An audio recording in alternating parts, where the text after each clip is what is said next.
Good morning dear students. আমি তোমাদের সকলকে স্বাগত জানাচ্ছি আমার ইউটিউব চ্যানেল আষ্টে যোদ্ধা একাডেমি অফিসিয়ালসে।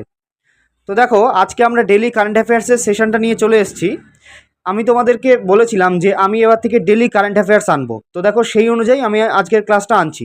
দেখো, এই যে ক্লাসটা, এটাতে আমরা 10টা করে এমসিকিউ রেখেছি, অর্থাৎ ওয়ান লাইনের আকারে 10টা করে এমসিকিউ রাখা আছে, 4টে অপশান দেওয়া আছে এবং তার নিচে অ্যান্সারটাও করে দেওয়া আছে। তার কারণ দেখো, তোমরা জানো যে এখনকার যে জিকে ওয়েটেজ, সেখানে জিকে জিএস এর কোশ্চেনে কিন্তু যে কারেন্ট অ্যাফেয়ার্সের প্রশ্ন কিন্তু অনেকটা পরিমাণে বেড়ে গেছে। অর্থাৎ যেটা আগে কম ছিল সেটা এখন বেড়ে যাচ্ছে। অর্থাৎ স্ট্যাটিক জিকের পোর্শন বা অন্যান্য সাবজেক্ট ওয়াইজ জিকের থেকেও কারেন্ট অ্যাফেয়ার্সের জিকেটা খুব ইম্পর্টেন্ট হয়ে যাচ্ছে আমাদের কাছে। বোঝা গেল? সেই জন্যই আমি ডেলি কারেন্ট অ্যাফেয়ার্স আনছি। তোমরা কিন্তু ডেলি সেশনটাকে অ্যাটেন্ড করবে এবং খাতায় নোট ডাউন করবে, ওয়ান লাইনের আকারে সেগুলোকে রেখে দেবে। ডেলি রিভাইজ করবে, পেজ উল্টে উল্টে একটু করে রিভাইজ করে নেবে। বোঝা গেল? আর তাছাড়াও তোমরা যদি না জেনে থাকো, আমি বলে দিচ্ছি, আমার ইউটিউব চ্যানেলে কিন্তু জিকে রিলেটেড অনেক ভিডিও দিই আমি, অর্থাৎ সাবজেক্ট ওয়াইজ ভিডিও, স্ট্যাটিক জিকের ভিডিও, এবং দুটো ভিডিও আমি আপলোড করেছি যে গত 6 মাসের কারেন্ট অ্যাফেয়ার্স, মানে যে ন্যাশনাল অ্যাপয়েন্টমেন্টস আছে, ইন্টারন্যাশনাল অ্যাপয়েন্টমেন্টস আছে, যেগুলো পরীক্ষায় হুবহু প্রশ্ন আসবে, সেই ভিডিওগুলোও কিন্তু আমি আপলোড করেছি। তোমরা চাইলে সেখান থেকে দেখে নিতে পারো। তো দেখো, কথা না বাড়িয়ে ক্লাসটা শুরু করা যাক। দেখো, ফার্স্টে বলছে 2026-এর যে ডিপ্লোম্যাটিক এঙ্গেজমেন্ট, সেখানে পিএম নরেন্দ্র মোদী গিফটেড চাক হাউ, অর্থাৎ এই চাক হাউটা কি, এটা একটা black rice, to the queen mother of which country. বলছে কোন কান্ট্রির কুইন মাদারকে কিনা নরেন্দ্র মোদী গিফট করেছে চাক হাউ। তোমাদের পরীক্ষায় কিন্তু প্রশ্নটা এভাবেও আসতে পারে যে হোয়াট ইজ চাক হাউ। তাহলে কি মাথায় রাখবে? চাক how is a black rice, এটা একটু মাথায় রাখবে। আচ্ছা দেখো, তাহলে অপশানে কি আছে? ফার্স্ট অপশান আছে Sweden, next option Italy, third option আছে ইউএই অর্থাৎ ইউনাইটেড আরব এমিরেটস, ফোর্থ অপশান আছে নরওয়ে। তো কী হবে? একদম ঠিক, অপশান নাম্বার সি, ইউএই অর্থাৎ ইউনাইটেড আরব এমিরেটস। একে কিন্তু পিএম নরেন্দ্র মোদী গিফট করেছে চাক হাও। চাক হাও হচ্ছে ব্ল্যাক রাইস। বোঝা গেল? চাক হাও হচ্ছে ব্ল্যাক রাইস। তো দেখো, চাক হাওটা কি বললাম? চাক হাওটা হচ্ছে একটা ব্ল্যাক রাইস। এটা কিন্তু তোমরা মাথায় রাখবে জিকের রেসপেক্টে। এটা কিন্তু তোমাদের পরীক্ষায় আসতে পারে যে হোয়াট ইজ চাক হাউ, কি বলা হচ্ছে? এটা হচ্ছে একটা ব্ল্যাক রাইস। দেখো নেক্সট, তো এটা গেল আমাদের নেক্সট প্রশ্ন কি বলছে? দেখো, জুম করে দিই প্রশ্ন। দেখো বলছে, which city in Madhya Pradesh hosted the yoga Mahotsav 2026। অর্থাৎ এই যে 2026-এ যোগা মহোৎসবটা আছে, এটা মধ্যপ্রদেশের কোন শহরে হতে চলেছে? Option A Bhopal, option B Indore, option C Khajuraho, option D Gwalior. একদম ঠিক, দেখো অপশান দেওয়া আছে, অপশান নাম্বার সি খাজুরাও। তো এই যে মধ্যপ্রদেশে খাজুরাও নামে একটা জায়গা আছে, একটা সিটি আছে, এখানে কিন্তু যোগা মহোৎসব 2026 হতে চলেছে। বোঝা গেল? নেক্সট নেক্সট বলছে the third India Nordic summit 2026 was held in which city. বলছে এই যে থার্ড ইন্ডিয়া নর্ডিক সামিট 2026, এটা কোন শহরে অনুষ্ঠিত হতে চলেছে? কি আছে? Option A Stockholm, option B Copenhagen, option C Helsinki, option D Oslo. কি হবে তাহলে? থার্ড ইন্ডিয়া নর্ডিক সামিট 2026 কোথায় হবে? অপশান নাম্বার ডি, ওসলোতে। নেক্সট দেখো কি বলছে। এটা দেখো, নেক্সট বলছে হুইচ প্রাইভেট, আচ্ছা নেক্সট কি বলছে, which private space company won a NASA contract for Artemis lunar mission. বলছে যে কোন প্রাইভেট স্পেস কোম্পানি নাসার কন্ট্রাক্টকে জিতে নিয়েছে কিসের জন্য? ফর আর্টেমিস লুনার মিশনের জন্য। Option A SpaceX, option B Blue Origin, option C Virgin Galactic, option B Boeing. তো কী হবে? দেখো একদম ঠিক, option number B Blue Origin নামে একটা প্রাইভেট স্পেস কোম্পানি আছে, যেটা কিনা নাসার কন্ট্রাক্টকে জিতে নিয়েছে। নেক্সট দেখো কি আছে। নেক্সট বলছে, দেখো নেক্সট বলছে India's first geothermal power project is being developed in which location. বলছে ইন্ডিয়ার প্রথম জিওথার্মাল পাওয়ার প্রজেক্ট, এটা কিনা কোথায় ডেভেলপ করা হয়েছে।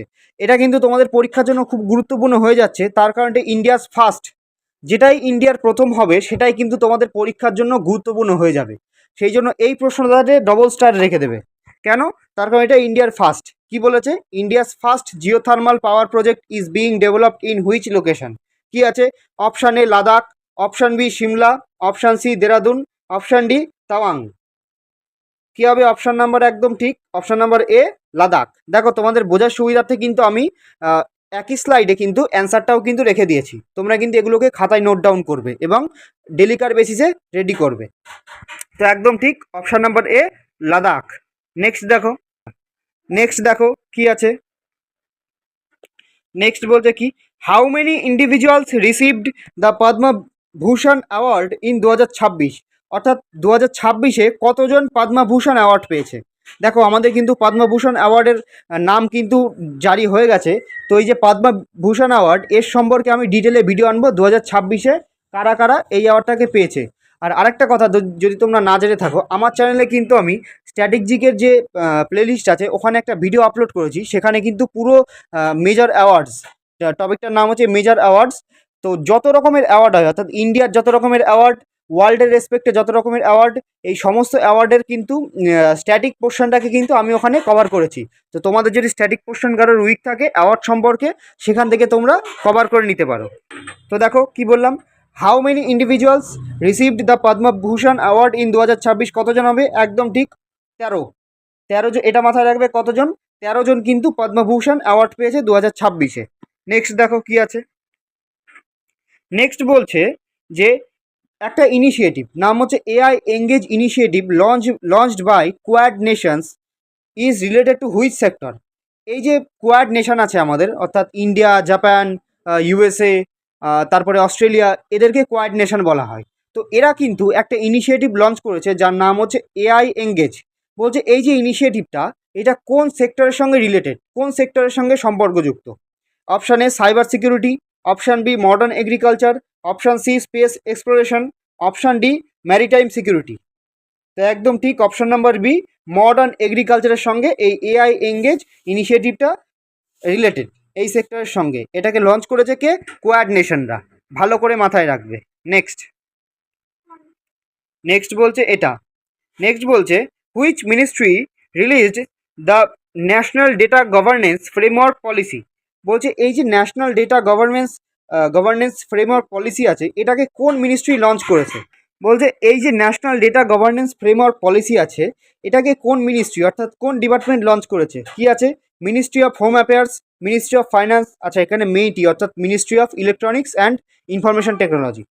তো এটা নাকি ministry of science and technology. কী হবে, একদম ঠিক option number C, ministry of electronics. এটা কিন্তু লঞ্চ করেছে। এই কি লঞ্চ করেছে, তো মিনিস্ট্রির নামটা কিন্তু তোমরা একটু মাথায় রাখবে, মিনিস্ট্রি অফ ইলেকট্রনিক্স। বোঝা গেল। তো দেখো নেক্সট স্লাইডে যাই। দেখো নেক্সট কি বলছে, নেক্সট বলছে এটা, the NVS-02 satellite launched by ISRO is part.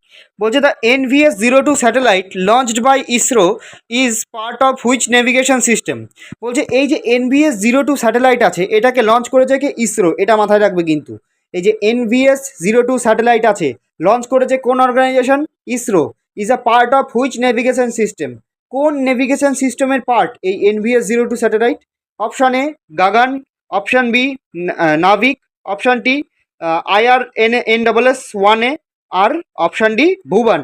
তাহলে কোন নেভিগেশন সিস্টেমের পার্ট, একদম ঠিক অপশান নাম্বার বি নাভিক। এটা কিন্তু তোমরা মাথায় রাখবে।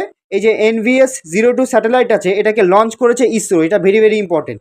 এবং কোন নেভিগেশন সিস্টেমের পার্ট, এটা হচ্ছে নাভিক নেভিগেশন সিস্টেমের পার্ট। বোঝা গেল। তারপর তো আমাদের লাস্ট কোশ্চেন এটা দেখো, বলছে what is the target year set by global plastic pollution treaty. বলছে এই যে গ্লোবাল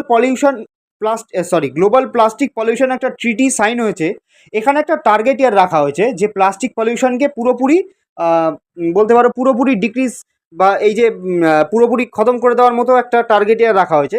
সেই টার্গেট ইয়ারটা কত, 2030, 2035, 2040, 2050।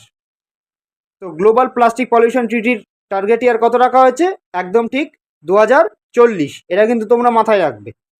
বোঝা গেল। আচ্ছা, তো এই ছিল আজকের আমাদের 10টা প্রশ্ন। যদি তোমাদের কোথাও কোনো সমস্যা থাকে কমেন্টে জানিও। এবং এই যে পিডিএফটা পেতে হলে আমার টেলিগ্রাম চ্যানেল আষ্টে অধ্যায় একাডেমি অফিসিয়ালস, যার লিঙ্কটা আমি প্রত্যেকটা ভিডিও ডেসক্রিপশনে দিয়ে দিই, সেখান থেকে তোমরা জয়েন হয়ে যাবে। এবং তাছাড়াও আমরা কিন্তু স্ট্র্যাটেজিকের ক্লাস এবং বিভিন্ন কারেন্ট অ্যাফেয়ার্স এবং জিকে জিএসের ক্লাস করে থাকি। এই ধরনের ক্লাস পেতে আমার চ্যানেলটাকে অবশ্যই সাবস্ক্রাইব করো দেখা হচ্ছে নেক্সট ভিডিওয়। জয় হিন্দ।